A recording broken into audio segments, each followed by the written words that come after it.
Open meeting, the Pledge of Allegiance.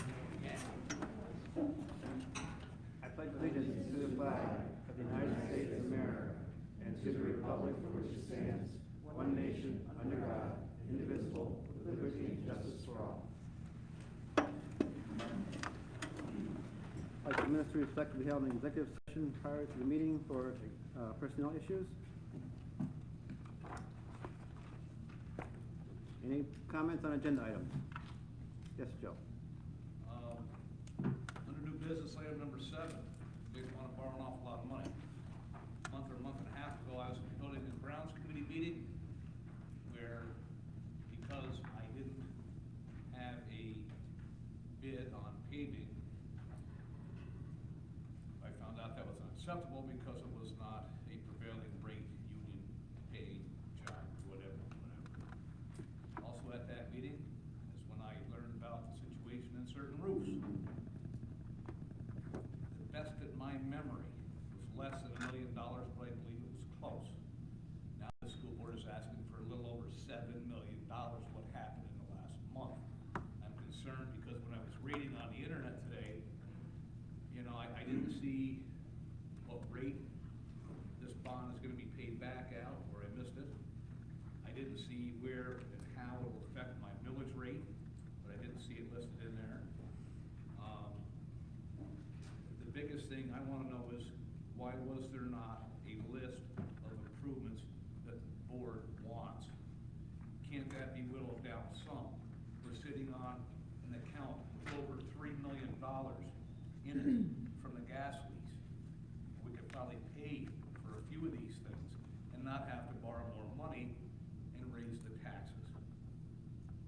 So wherever you want to dip in, you know, help me out here, because I'm at a loss. It went from less than $1 million to over 7.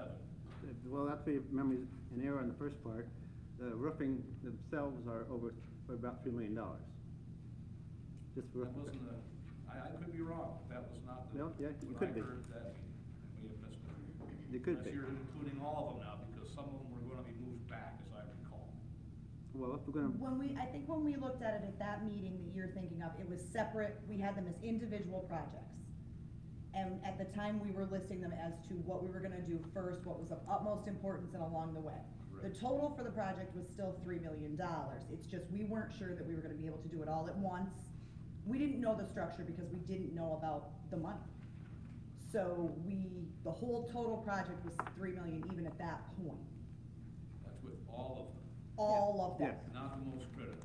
Correct, that's all of them, because they're all to a point of critical. It's just some needed to be fixed yesterday, and some are tomorrow. So if you look at the whole picture, it was always $3 million.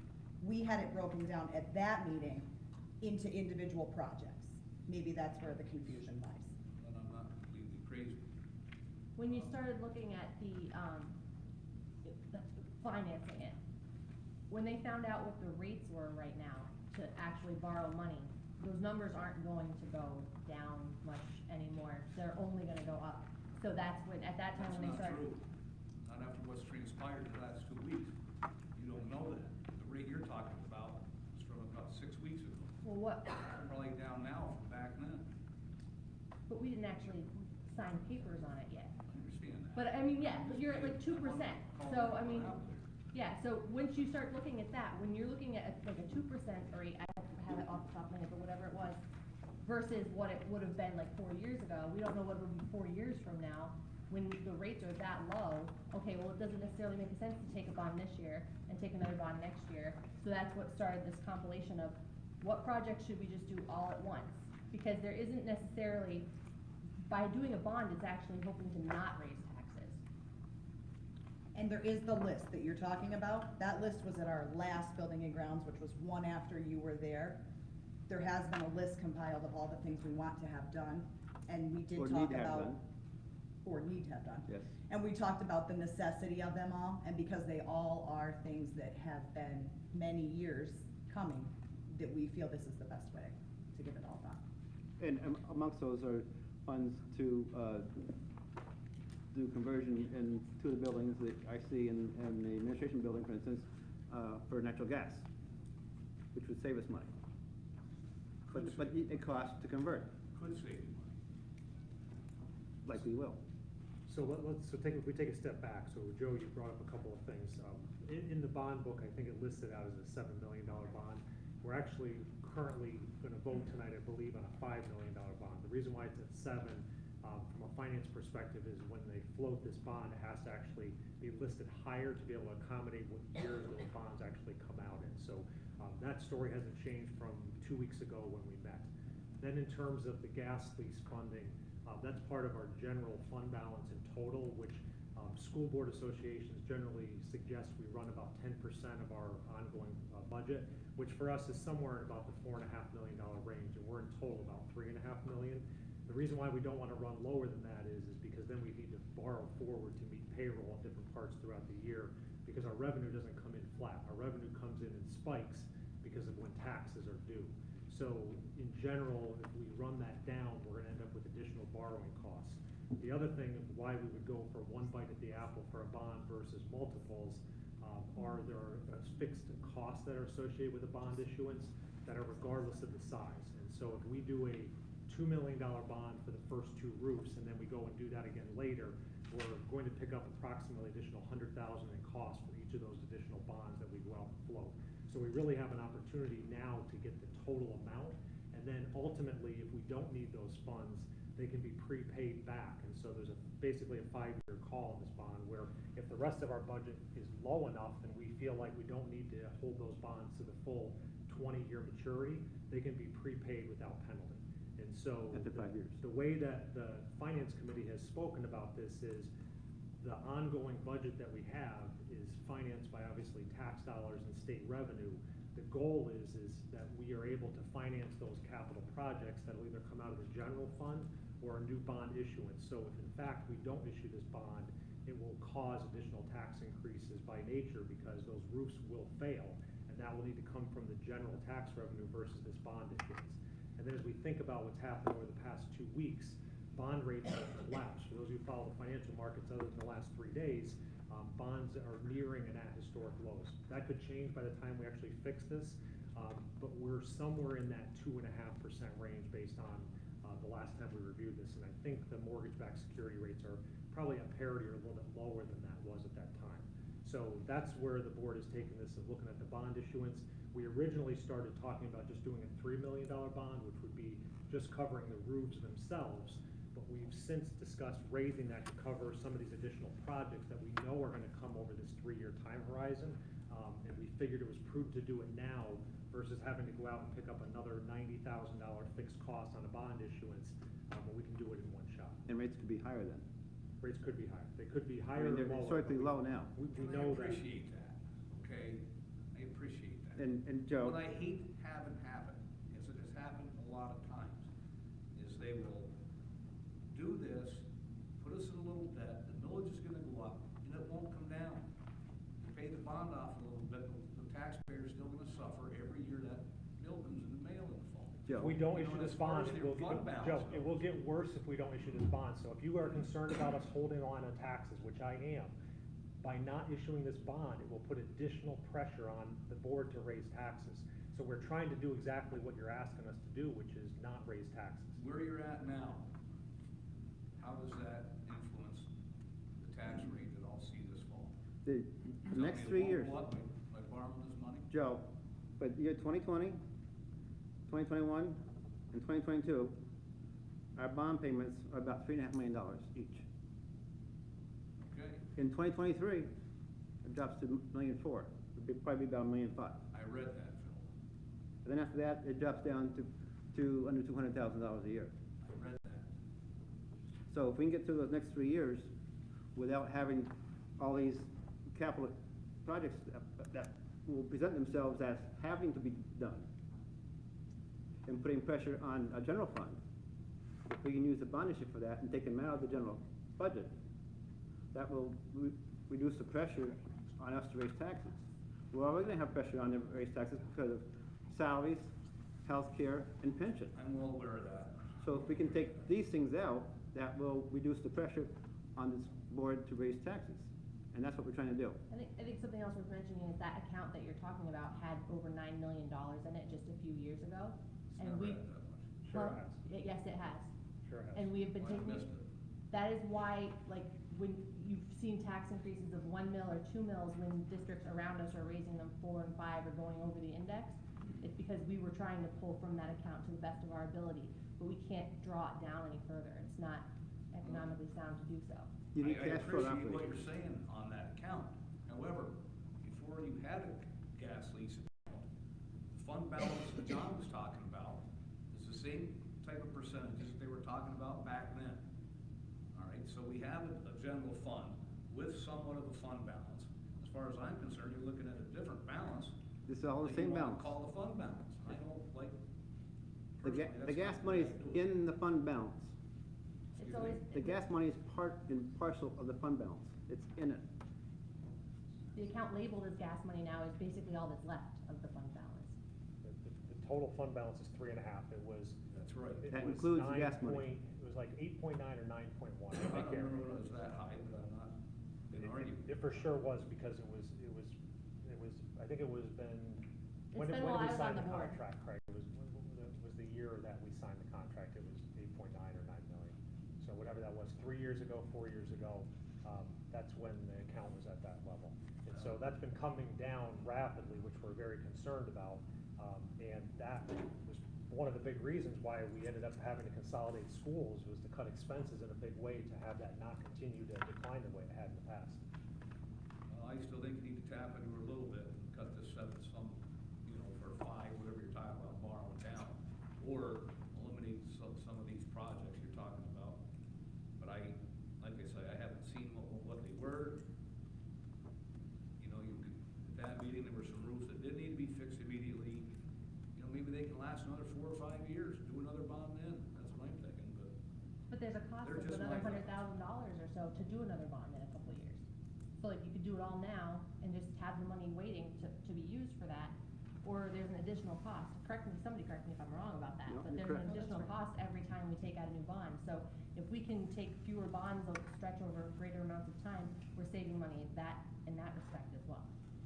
Can someone on this panel tell me if my taxes are gonna go up this fall because of this bond? Won't be Not because of the because bond. this It'll be bond, no. because of. Planning on it, Joe. It'll be because of healthcare, salaries, and pension. If it goes If they go up, it'll be those 3 things that drive it, not the bond. It'll be those 3 things that drive it every year. Nobody wants to raise taxes on this board.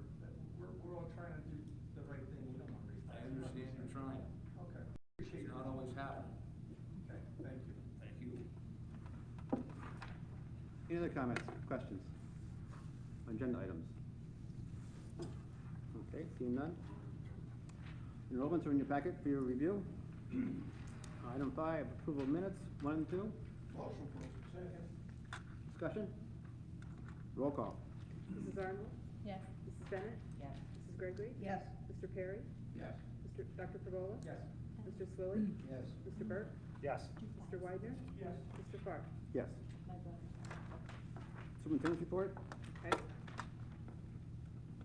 I'm gonna ask for approval of a motion to approve items 1, 2, 3, with the addition of Rich Appleby as the boys and girls varsity track assistant at a rate of $2,901. Item 4 and item 6, with the removal of the American Occupational Therapy Conference for Jen Washko because that has been canceled. Motion approved. Second. Discussion? The coach's pay is retroactive to March. Yes, Okay. yes, sir. Okay. So that's the varsity system. Yeah, it's girls and boys varsity track assistant. The stipend is $2,901. Any questions? Roll call. Mrs. Bennett? No. Mrs. Gregory? Yes. Mr. Perry? Yes. Dr. Favola? Yes. Mr. Swilly? Yes. Mr. Burke? Yes. Mrs. Arnold? Yes. Mr. Widener? Yes. Mr. Farr? Yes. And then I'd like a motion to approve item 5, please. Motion approved. Second. Discussion? Roll call. Mrs. Gregory? Yes. Mr. Perry? Yes. Dr. Favola? Yes. Mr. Swilly? Yes. Mr. Burke? Yes. Mrs. Arnold? Abstain. Mrs. Bennett? Yes. Mr. Widener? Yes. Mr. Farr? Yes. Committee reports. I wanna. Oh, I'm sorry, go ahead. Okay, so I put together some information, because I felt as though there may be some folks that are concerned about the response of the school district to the coronavirus and the threat of COVID-19.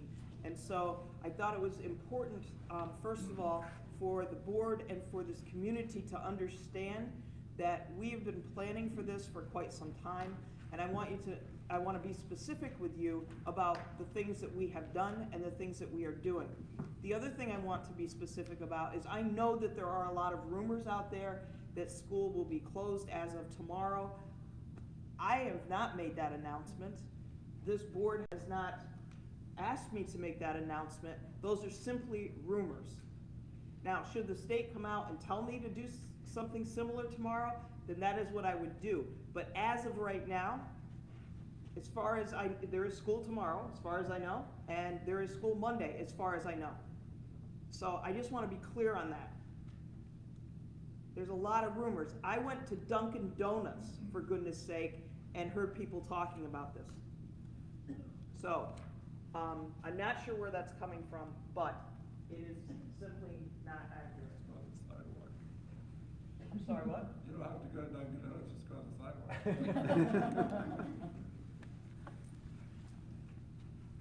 So, I want folks to understand, can we dim the lights a little bit in here, Todd? This has been an ongoing point of discussion. And Jean is here tonight, Eric is here tonight, John Chapolsky is here tonight, and those guys will answer any questions, but I just want you to understand, as of this afternoon at 3:45, there were 22 cases in the state of Pennsylvania. There are none in Wyoming County. But I took this right off the Department of Health's website this afternoon. Our preparation started as far back as January 27th. These are from John Chapolsky's notes. He is our director of facilities. So even as far back as in January, he was holding meetings with the custodians and he was discussing ways to sanitize to prevent sickness. He put out a memo to the high school custodians, and the memo spelled out what was covered at the meetings. He gave me a copy of that memo. He has notes here that there was no known supply chain issues as far as our products and the things we were needing. In February, from the 10th to the 17th, he did building and cleaning inspections. You can read this. I want you to understand that efforts were underway long before, right? This became a situation that people were talking about. He's monitoring the supply chain issues.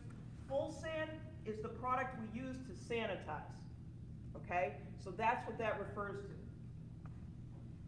In late February into early March. Now, we're starting to mobilize our team. This is when I'm reaching out to Jean. I'm reaching out to other people and saying, we need to get together and we need to discuss this. I need to write a pandemic plan and I need help, okay? But John and the custodians are in the back of the scene and they're still moving us ahead, keeping us safe. They're trying to be proactive. And so from the operations standpoint, now they're starting to do the computer peripherals. They're doing the keyboards, they're doing the mics. The custodians in this district right now are working their tails off. I will tell you that. He's starting to see, right, the hand railings, the classroom lock sets, sanitized during the day. Those custodians are now going around. They are spraying doorknobs all day long. They're spraying handrails all day long. They're spraying surfaces all day long. On March 4th, we convened a committee meeting, all right? I invited all of these folks to come here, and they did. We filled a room with 28 people, plus my administrative team. And we talked about, what does this look like? What are we going to do? How are we going to handle it? And what is our role in this community to keep it safe? And I take that role very seriously. I want everyone to understand that. Our team takes it very seriously. This is the one point in the community where all families meet, or at least a lot of them. So, we had all of these folks present at our meeting. I want you to understand what that room looked like. I'm a big Post-it note person, and I want to put it up, and I want to look at it, and I want to move it around. So those were all the questions that I had. And my goals were, first of all, I need to establish points of contact. I need to make sure I have Gene Ziak's number. I need to make sure I have somebody and one person communicating with Tyler Infectious Disease and with the Department of Health. And at that meeting, we established those things. Non-pharmaceutical interventions, I'm going to show you what they are in just a minute. We wanted to get reliable information about our planning questions. We wanted to discuss our implementation protocol in the event that we were going to have to execute a closure and establish evaluation criteria. What were the questions we were going to go back and make sure that we covered after all this is over? Non-pharmaceutical interventions. These are things that have nothing to do with medicine that we can all do. All right? And the goals are to slow the acceleration, to reduce the peak number of cases and the demands on the healthcare system, and to decrease the overall cases and health effects in this community. Those are the goals of non-pharmaceutical interventions, and these are the ones that we talked about. And I talked with the group and I said, which ones of these should we do, and when should we do it, and how should we do it? And we decided on the first 4. All right, we were already cleaning the surfaces. We needed to communicate with teachers, with coaches, that we need to minimize the sharing of supplies and resources. We talked about covering coughs and sneezes, and we talked about hand washing. Those other things were things I just gathered up in the literature, because I was reading constantly about this. We haven't, the last 4, okay, or last 3, we have not encouraged yet. In the planning phase, so now we're moving into, remember I separated this into planning, implementation, and evaluation. So during the planning phase, these were the things I needed to accomplish. I needed to identify the POCs. We did that. We needed to talk about student and staff training on the non-pharmaceutical interventions. Within 3 days, we had trained all of our teachers, and all of our teachers had educated all of our students within 3 days. All right? How are we going to get the parent information out? How are we going to develop a protocol for tracking student and staff absenteeism? That's already started. All right? And when do we report that? And to whom do we report it? And who will make the report? We answered all those questions in that meeting. We identified space and protocol for isolating sick kids. So, our nurses have a place where they're going to put sick kids and sick staff until somebody comes to pick them up, so they don't infect other students. Identify everyone who needs communication, maintaining an up-to-date contact list. Identify and accommodate for students and staff at high risk. We've already started to do that. Do we have adequate supplies? Do we have adequate equipment? Can we maintain other student services? Can we maintain mental health services? And can we maintain a food service if we were to close for 2 weeks? And I had people in that room that said, yes, we can. So we have a plan to maintain food services. Not for all students, but for families that need it, we can maintain food services.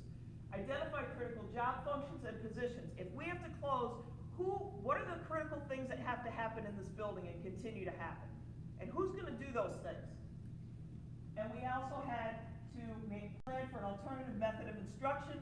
By Friday, March 6th, I had a letter out to teachers. They were mobilizing, and they were planning for 10 days of alternate instruction. They will complete that tomorrow. I've asked them, I gave them a week to do it. So, in the event that we close, can all kids have 10 days worth of instruction and work to do at home? That is mindful of resources available. Absolutely. Everybody needs to be able to do it with pencil and paper. All right? So, these are all the things in the planning phase. Then we talked about the implementation phase, right? providing the alternative method of instruction. So now we're executing that. Identifying the action steps with Jean and the emergency management and with the Department of Health for reopening schools. So I'm not sure what that'll look like, right? It's going to depend on the moment. Modifying and canceling large-scale community events, that's already happening across the state. Can TASD assist the Department of Health or the emergency management in any way in getting information out to our families? And we will gladly do that through our call systems, through our Facebook page, through our website, and we made that offer to them. And we will design a cleaning protocol per the CDC and the Department of Health guidelines for opening. And when that happens, then we evaluate. We evaluate what do we do well, what can we improve upon for the next time? How can we provide mental health services and counseling for kids? And then we go back and we update our pandemic plan based on that evaluation.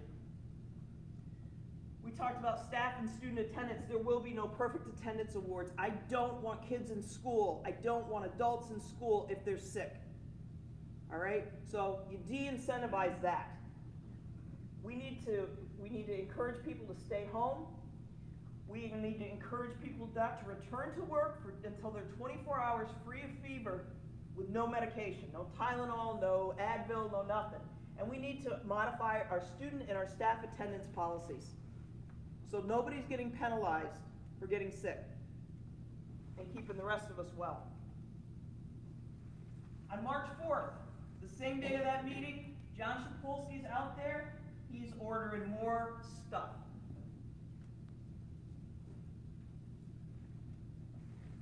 On March 5th, he follows up with the custodians. The March 9th, when we came back to school, with the primary center custodians and with the intermediate center custodians. And those are the topics that he covers. His regular meetings with the custodians, making sure this stuff is happening. All right. And he sent this as after our meeting that he received information from our vendors that the hand sanitizer would be minimal in the next 4 weeks. But we've got 15 cases of full sand available. I'm just showing you this because I want you to understand what's going on behind the scenes. On March 6th, I sent out a letter to parents, and it was an all call. I sent out a letter to teachers, and I sent out a letter to support staff, and I published our pandemic plan based on the information I got from that March 4th meeting. That is on our website. Between Friday the 6th, Monday, and Tuesday, our nurses had met with all teachers, and our teachers had met with all students. They covered hand washing, covering coughs and sneezes, minimizing the sharing of equipment and resources, and cleaning frequently touched surfaces. And I walk through classrooms, and when kids are on the carpet at the primary center, I'm seeing an adult washing down table surfaces. On March 9th, the week of March 9th, this week, I authorized John to go ahead and buy 2 more of these electrostatic disinfecting sprayers. We have one at the primary. I want one in every building. He ordered 5 cases of this disinfectant and 30 cases of hand sanitizer with alcohol for our teachers. Okay? And he did a walkthrough at the IC, and we're installing a gang sink in the cafeteria area so kids can wash their hands. I met on March 9th with the New Age Examiner to try to get this information in the paper. They had approached me, and I was glad to meet with them. On March 10th, I had a superintendent's meeting at the IU. We discussed these issues for 2 hours. On March 11th, we met with all of our bus and van drivers, and we provided them with full sand, and we provided them with instruction on their own personal NPIs, right? Washing hands, covering sneezes. We did all of that. We provided full sand for all the buses and the vans. We posted additional health links for parents on our website and our Facebook, and that's on travel. So we're asking folks, If you're traveling outside of the country, if you're a teacher, if you're a parent, if you're a student, and you've traveled outside of the United States, we're asking you to self-report. We just want to ask you some questions. We want you to talk to the health department. All right? That's all. And we've had folks that have complied. So we also want parents to know who is most at risk. And so we publish CDC and Department of Health web links. Other measures that we are taking, we're eliminating student teacher and student observations. A lot of the universities are closing down, right? These kids are going home anyway, but we're limiting outside visitors into the school, okay? So as of tomorrow, that will be suspended. We have developed a protocol, like I said, for travelers outside of the United States. We have developed a protocol for at-risk students and at-risk family members. If parents and families have concerns, they need to get in touch with me, all right? We have been in contact with, I've talked to Elk Lake this week, I've talked to Trail this week, and I've talked to all of the Luzerne County superintendents this week. And we have had, Jean and I have talked a couple times this week, but I know, I can tell you with certainty that Lynn McAndrew has been in touch with the Department of Health and Tyler Memorial Hospital almost every day this week. So the lines of communication are open and they're well established. What I don't know at this time, right, is I don't know how the state is going to ask us to account for missed days. I don't know. Nobody knows. Okay, so I want to be very transparent about that. I don't know. There is a webinar tomorrow. I hope that I'll find out more information, right? But I don't know how that's going to work out. How will we be required for, so the other thing is if kids are staying out because of a health risk, right? How do I list that? I don't know, but I will figure it out. The most important thing is that they're safe. But these are still questions I have. How will we manage PIAA events, field trips, and extracurricular events? We're doing it on a case-by-case basis, folks. All right? Some kids asked me about the Disney trip out in the hallway. I don't know. That's the end of April. I don't have a crystal ball, although if my visit to Dunkin' Donuts was representative, everybody else does, so, you know, but I don't have a crystal ball, so I can't tell you. But we will evaluate them with kids' safety in mind. And we're gonna evaluate field trips and community use of facilities. Here's my concern. We clean these buildings, right? This custodial staff is disinfecting every night. And then this place is like the YMCA on the weekends. And I don't have people coming in and cleaning on Sunday nights. So I think some of this stuff will take care of itself, but I also think there's gonna be some hard decisions that are gonna have to be made temporarily, okay? This is a number that the Pennsylvania Health Department, the governor talked about today. I wanted to put it up there. Lynn sent it to me. This is a hotline. It's up on our website, I believe, Joe Cormus? Yes, and on our Facebook page as well. So they're encouraging people in communities who have questions to call that number. That's all I got. John, I cannot thank you enough, and I cannot tell everybody how great of a job you've done with this. So, yeah. Questions? Yeah, Heather, first of all, Yeah. I want the board to understand, I am proud of our superintendent. She grabbed us bull by the horns, started to organize this thing, and really started to put this in motion before other schools were even thinking about it. Both schools in Wyoming County, Trail and Tunkhannock, were on the move. And I think that we are advanced ahead of a lot of the other school districts in the area. But, I mean, Heather did a great job in getting this thing organized and really putting this thing to the test. I mean, she's wrestling a tough bull here. She's wrestling a tough bull. And, you know, we're gonna be here to support the efforts of this school district, and whatever efforts need to be put in place. I gotta commend her for a great job. Thanks, Gene. But I like I said, you are like right there, and he's the guy that's calling me to see how I'm doing. So I really appreciate that, so, yeah. Anyway, so, yeah, everybody's pulled together. This community, like it always does, has pulled together. So, but there's a lot of unknowns, folks, and I can't answer the questions. So but we're doing everything that we think is prudent and wise, and I'm also happy to have a medical doctor on the board too. So. I don't have that crystal ball. No, I know you don't. I know you don't. I will just say that I am not an infectious disease expert, but everything that we're doing on the medical units at the hospitals, we're watching what the CDC does. There are nursing homes down in, I'm working down in Wyoming Valley. There's no visitors allowed. Correct. Our transitional unit, we close to visitors. We are getting ready to possibly even test people, any visitors, people that come into the building for a fever. And I will tell you, in speaking to the infectious disease doctors of our community down in Wilkes-Barre anyway, it is going to hit the community. It's not a matter of will it, it's going to be when. It is going to come into our community. I am confident of that. This is a virus, it's a self-limiting virus. It really hurts old, debilitated people, and I think, I'm not basing my talk here on CNN, I'm basing it on the medical journals and the data. And it is going to be self-limiting from all indications. But I will say that Heather's, Jean, as you said, from the board, and I've spoken to Heather, talked to her off the ledge a little bit, a couple of days.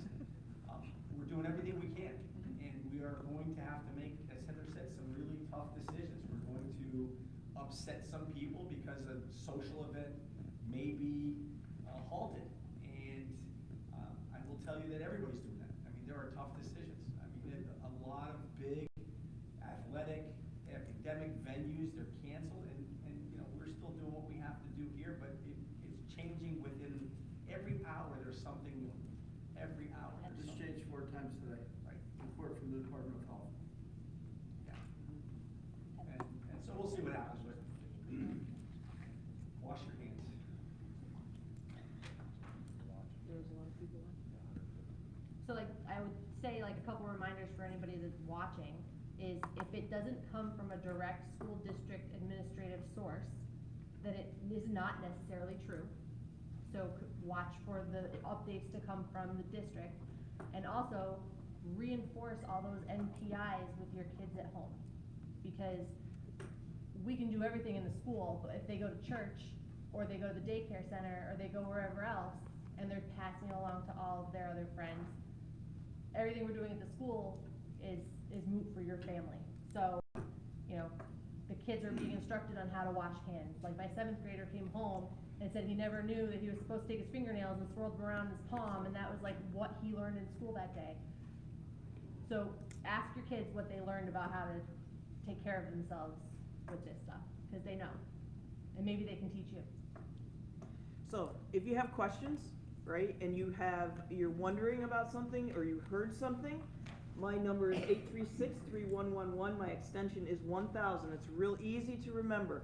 I would be happy, right? I would be really happy to answer any questions that you have, any questions that I can answer, but please go to the source, right? This is how the rumors get started, and I would just appreciate it if you would go to the source, okay? And school is open tomorrow for Yes. healthy kids. For healthy kids. Kids, Yes. and staff. And stuff. And stuff.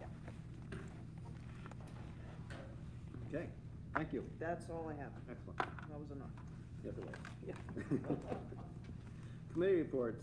Building and Grounds Committee met last week, wasn't it? It's Monday. Last Monday. And one of the big topics of conversation were capital projects that we think we might be looking at over the next 3 years or so. A lot of those include hot water heater replacements, boiler conversion to gas, for instance, some cooling that we discussed. From, you know, it wasn't that long ago, we've had issues having to dismiss school early because of heat in buildings. So we've been trying to address those over the period of time. A lot of things that have been put off that we're working on doing to include in this, we're doing this borrowing. Anything else I'm missing from that? That was the primary, and we That met was with the it. bond That was folks. all we talked Yeah. about, yeah.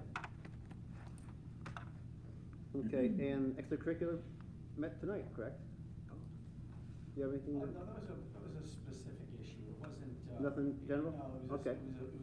yeah, it was not, Nothing? it was an informational session for folks in the community. Okay, all right. Then we go on, there's no unfinished business. New business, Kelly Services fill rate is in your packet. We have some first readings on 5 policies. Tobacco and vaping, suspension, expulsion, emergency preparedness and response, relations with law enforcement agencies, and school security personnel. So that's our first reading. Item 3. I'm looking for an explanation of what a Gaga pit is.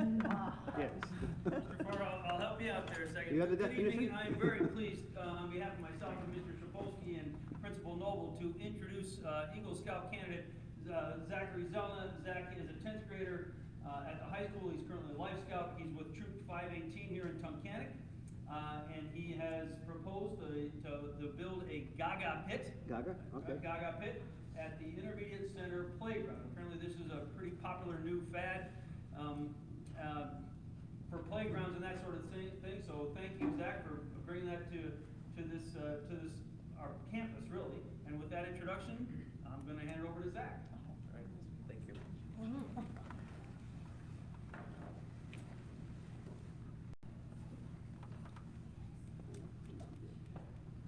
So, as Mr. Boschman said, I'm Zach Zelma. I am in Troop 518. I've been in it for 5 years, 5, 6 years, something like that. So, here we go. So, what is Gaga Ball? Gaga Ball is a fun, fast-paced game that is often seen as a safer and more inclusive version of dodgeball. It's played in a pit that is usually hexagonal in shape, but can be not be done. And it's been a staple playground game for many years. Many organizations, like the Boy Scouts and Girl Scouts, have included it in many of their camps around the world. So here's how to play Gaga Ball. I'm not sure if everybody's interested in here. In this game, the objective is to be the last one standing out of around 10 to 15 players. In order to get someone out, you must hit the ball with your hand or arm and have it strike another player below the knees. Once out, the children will exit the pit through a door and wait for the next round to start. And this activity combines the skills of dodging, striking, running, and jumping.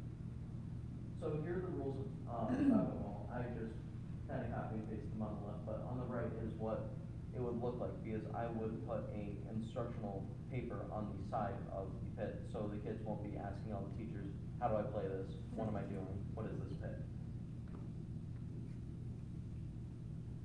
So here's the information of what the pit would look like. So I'm looking for this to be built in the summer of 2020, before the sports begin, like band camp and football practice. And I would be looking to place it behind the basketball court in the flat grassy area at the Intermediate Center. And because of our weather, I'll need to construct a drainage system that would allow excess water flow to flow into the nearby system. And most of the materials besides the lumber would be purchased from this website, which is from a physical education teacher out of California who recently installed one and has really gotten into it, and all of his kids love it. Thank you for your time. Any questions?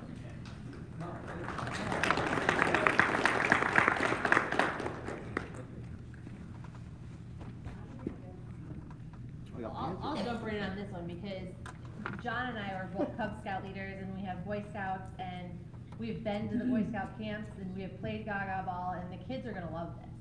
And I'm really excited to see this coming in. I mean, this is the exact kind of energy release the kids need at recess when they're looking for something to do. So I'm very excited and John and Shayna think that we should have a board tournament out at the Gaga pit once it's built. John thinks he'll dominate. John thinks he'll dominate, but you know. We'll see. Motion approved. Second. Discussion. Zach, I want to thank you for thinking of the younger kids. That's pretty cool. Yes, thank you. Roll call. Get her done, Zach, get her done. He's like, wait a minute, we're not allowed to play in it too? Mr. Perry? Yes. Dr. Favola? Yes. Mr. Swilly? Absolutely. Mr. Burke? Yes. Mrs. Arnold? Yes. Mrs. Bennett? Yes. Mrs. Gregory? Yes. Mr. Widener? Yes. Mr. Farr? Yes. Thank you so much. Item 4, looking for a resolution to approve renewal of MOU with the TASD and law enforcement. Do we have a second? Yes. Okay, thank you. Discussion. Roll call. Dr. Favola? Yes. Mr. Swilly? Yes. Mr. Burke? Yes. Mrs. Arnold? Yes. Mrs. Bennett? Yes. Mrs. Gregory? Yes. Mr. Perry? Yes. Mr. Widener? Yes. Mr. Farr? Yes. Item 5, looking for a resolution to approve the IU budget. Motion approved. Really? Because From he you? made the motion doesn't mean he has to vote yes. Yes, it's true, yes, it's true. Do we have a second down there?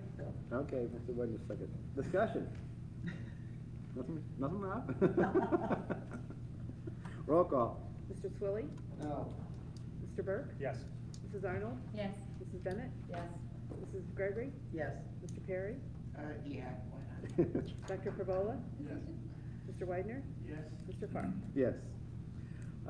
Looking for a resolution to adopt the Motion approved. Second. conference school charter reform.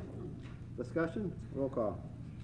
Mr. Burke? Yes. Mrs. Arnold? Yes. Mrs. Bennett? Yes. Mrs. Gregory? Yes. Mr. Perry? Yes. Dr. Favola? Yes. Mr. Swilly? Yes. Mr. Widener? Yes. Mr. Farr? Yes. I just wanna say on that, you know, Joe, specifically when you're talking about taxes going up, if this was taken care of, I don't know that you would see much of a pressing need to have, like, this is over $1 million of our budget every year. 1.6 last year. $1.6 million a year going to the cyber charter schools that most of these kids either drop out or they end up coming back to Tunkhannock after maybe a year, maybe not even a year, and then they're behind their peers. None of them come back because they're excelling in these cyber schools, which get a flat rate per kid based on the school district, so it varies from school district to school district. If this was corrected, this would be a huge part. This is an expense this school district didn't have 15 years ago. It's the biggest scam in the state of Pennsylvania. Okay. Item 7, this is the resolution for the bond issue. Motion approved. Second. Discussion. I have a question. Certainly. Is there, not any way that we can actually table this a little bit longer until we start the budget talks to see where taxes are gonna fall in? Because usually I vote no tax increase, but I'm not comfortable voting on something when I don't know the what-ifs with the budget and the future taxes. If we want to get started on doing the roofs, which we need to do during the summertime, because of the nature of the project, we need to proceed. I'm a timeline, when is if we make everything and I'll pick April 25th or so, we get the money? The end of April. And that's what we discussed at the last board meeting, is my understanding of the timing of. Yeah. Okay. The one thing I did want to mention, and as you've seen in the news, the last couple of days have been not good in the marketplace. Basically, municipal deals are not getting done now. Investors are just sitting on the sidelines. So we're actually not in a bad position because we're a couple weeks away from being at the point where we need to price these bonds. If we were trying to do it today, all those deals have been pulled. Nothing is going anywhere. But this still allows us to start the process. We'll have the rating call. We'll get that in place, the offering documents.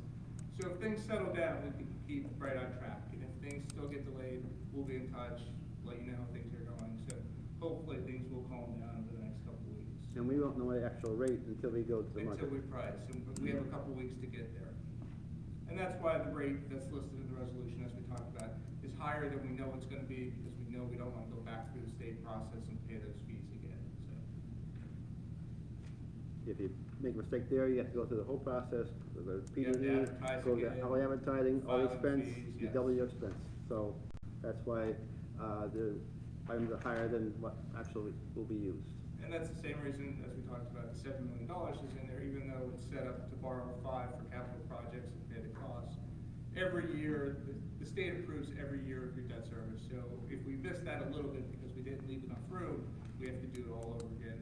and just the advertising costs and the filing fees are probably about $3,000. So it makes sense to leave that room, knowing that we can just update the records with the And then we state. mess up our time frame to get money for the roofs. Any other discussion, questions? Roll call. Mrs. Arnold? Yes. Mrs. Bennett? No. Mrs. Gregory? Yes. Mr. Perry? Yes. Dr. Pervola? Yes. Mr. Swilly? Yes. Mr. Burke? Yes. Mr. Weidner? Yes. Mr. Fark? Yes. Okay. Any other comments, questions? That's just a motion to move forward. Correct. Your next meeting in April, or second meeting out, you'll be talking in a rate. Yep. Yes. Commitment of $5 million. Good. Anything else? Motion to adjourn. Second. Thank you.